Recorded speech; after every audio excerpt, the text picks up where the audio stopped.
गुरुग्राम अलवर राष्ट्रीय राजमार्ग 248 पर सलम्बा गांव के समीप भीषण सड़क हादसा हुआ है। हादसे में 2 बच्चों की जान चली गई जबकि 14 लोग घायल हो गए, जिनमें से 4 की हालत नाजुक बताई जा रही है, जिन्हें दिल्ली रेफर किया गया है। बाकी 10 घायलों का इलाज राजकीय शहीद हसन खां मेवाती मेडिकल कॉलेज नल्हड़ में चल रहा है। डंपर की चपेट में आने से ट्रैक्टर बस आने से ये सड़क हादसा हुआ है। आपको बता दें कि तीनों वाहन पूरी तरह से क्षतिग्रस्त हो गए। आरोप है कि पुलिस की गाड़ी डंपर का पीछा कर रही थी। डंपर में पत्थर के रोड़ा भरे हुए थे। जब डंपर चालक ने डंपर नहीं रोका तो पुलिस ने टायर में गोली मार दी, जिससे डंपर अनियंत्रित होकर दूसरी साइड चला गया और 2 वाहनों को अपनी चपेट में ले लिया। हादसे की खबर लगते ही गुस्साए भीड़ ने गुरुग्राम अलवर राष्ट्रीय राजमार्ग को करीब 5 घंटे के लिए जाम कर दिया, जिसमें महिलाओं की भी अच्छी खासी संख्या रही। हादसे की खबर के बाद विधायक आफ्ताब अहमद एवं जननायक जनता पार्टी के प्रदेश सचिव तैयब हुसैन घासड़िया सहित पूर्व जिला मेवात बार एसोसिएशन के पूर्व प्रधान साजिद सलम्बा इत्यादि लोग पहुंच गए और बीच सड़क पर बैठ गए। जाम लगने की खबर जैसे ही जिला प्रशासन के अधिकारियों को लगी तो मनीषा शर्मा एसडीएम पुन्हाना डीएसपी शमशेर सिंह जाम खुलवाने के लिए भेजा गया। दोनों अधिकारियों ने जाम लगा रहे लोगों से बातचीत की, जिसके बाद यह सहमति बन गई कि मृतक दोनों के परिजनों को डीसी रेट की सरकारी नौकरी तथा 2-2 लाख रुपए का आर्थिक मुआवजा व घायलों का इलाज कराया जाएगा। इसके अलावा जिन पुलिस कर्मचारियों की वजह से हादसा हुआ है, उनके खिलाफ लिखित शिकायत मिलने पर कार्रवाई की जाएगी। इस आश्वासन के बाद गुस्साए भीड़ ने जाम खोल दिया, तभी दोनों तरफ से वाहन सुचारू हो पाए।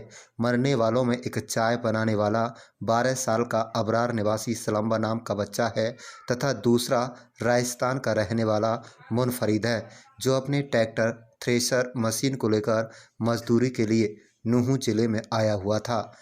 आप देख रहे हैं नूंह से लियाकत अली की रिपोर्ट। इंजर्ड हो चुके हैं। जो इंसिडेंट हुआ अभी ये सभी बैठ के ये बात हुई है, ये जो लिख के देंगे उसके हिसाब से हम तुरंत एफआईआर दर्ज करके सबसे पहले हम पोस्टमार्टम कराएंगे।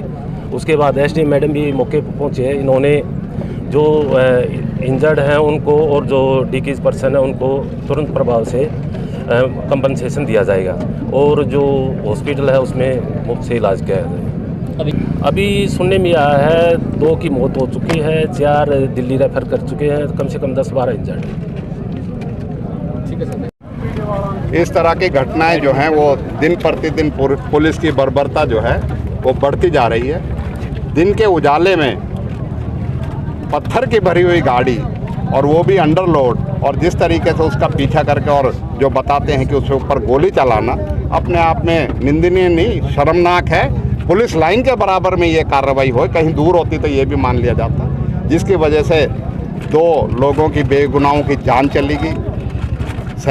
जो है दर्जन से करीब जो है सवारी और जो थी उनको घायल हो गए। तो मैं मानता हूँ पुलिस प्रशासन इसके लिए पूरी तरह जिम्मेवार है और उसकी बात को हमने डिप्टी कमिश्नर से भी, एसपी से भी उसको उनके उसमें भी ला दिया और इस तरह की जो लापरवाही का कहा भी है कि आगे से इस तरह का अगर क्या मांग की गई? प्रशासन से गांव वालों ने और परिवार वालों ने यही मांग की थी कि इनके जो मृतक हैं, परिवार मासूम है बेचारा, एक तो 12-14 साल का बच्चा है और एक राजस्थान से आया हुआ था अपनी रोजी रोटी कमाने के लिए, ट्रैक्टर थ्रेशर लेके आया हुआ था। उनकी बेवजह मौत हुई इस एक्सीडेंट के अंजाम की वजह से, और उसमें हमने कहा कि इनको मुआवजा मिले, इनके परिवार को, इनके परिवार के लोगों को जो है डीसी रेट की नौकरी मिले सरकारी, और जो घायल है उनको जो है इलाज हो और उनको जो मुआवजा भी मिले। इसके साथ साथ इस तरह की आगे घटना की पुनरावृत्ति ना हो, नहीं तो हमारे सब्र का पैमाना जो है वो उसका सब्र के पैमाने को ना ये इम्तिहान ले तो अच्छा है। और मैं ये कहूँगा कि प्रशासन भी सजग होके इन चीज़ों के प्रति जो है इतनी घटना ना हो उसके लिए पहले ही कदम उठाए। और आपके बीच में मैं कहना चाहूँगा, हमने ये मामला विधानसभा में भी उठाया। खनन ना होने के बावजूद भी हमारे इलाके के डंपर वालों के साथ खास तौर पे करोड़ों रुपए का जो है लाखों एक ट्रक पे जुर्माना किया जाता है। ये भेदभाव की भावना जो है, ये इस तरह की भावना हम विधानसभा में कह चुके, इसका बर्दाश्त नहीं होगी और इसके लिए हम आगे भी इस प्रशासन को और चंडीगढ़ में प्रशासन को भी अवगत कराएंगे कि इस तरह का नाइंसाफ़ी हमारे इलाके के साथ ना हो। इस चीज़ के लिए कदम उठाए, वरना हमें को ना कोई कदम उठाना पड़ेगा। सरकार की पॉलिसी है, उसके तहत मृतक के लिए मिनिमम 2 लाख होता है और जितना हो सकेगा उस तरह से हम केस तुरंत भिजवा देंगे। इसके अलावा जो हमारे घायल हुए हैं उनको भी हम एम्बुलेंस में सिविल हॉस्पिटल में भिजवा रहे हैं और जो भी उनकी सहायता की ज़रूरत है वो पूरी सहायता की जाएगी प्रशासन की तरफ से।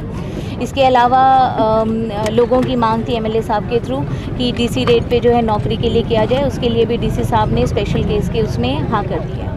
पुलिस उसमें तुरंत कार्रवाई कर रहे हैं। डीएसपी साहब ने हमारे एश्योर कर दिया है, एसपी साहब से भी बात हो चुकी है और आगे इस तरह का कोई भी हादसा ना हो उसके लिए भी एसपी साहब जो हैं एश्योर किए उन्होंने, वो उस तरह के पूरे कदम जो है उठाए जाएंगे। मेवात तो इसके और क्या कदम उठाएगी पुलिस? नहीं, बिल्कुल जायज़ कदम उठाए जाएंगे जिससे कि कोई भी किसी के साथ जो है नाइंसाफ़ी ना हो। 7 बजे की घटना।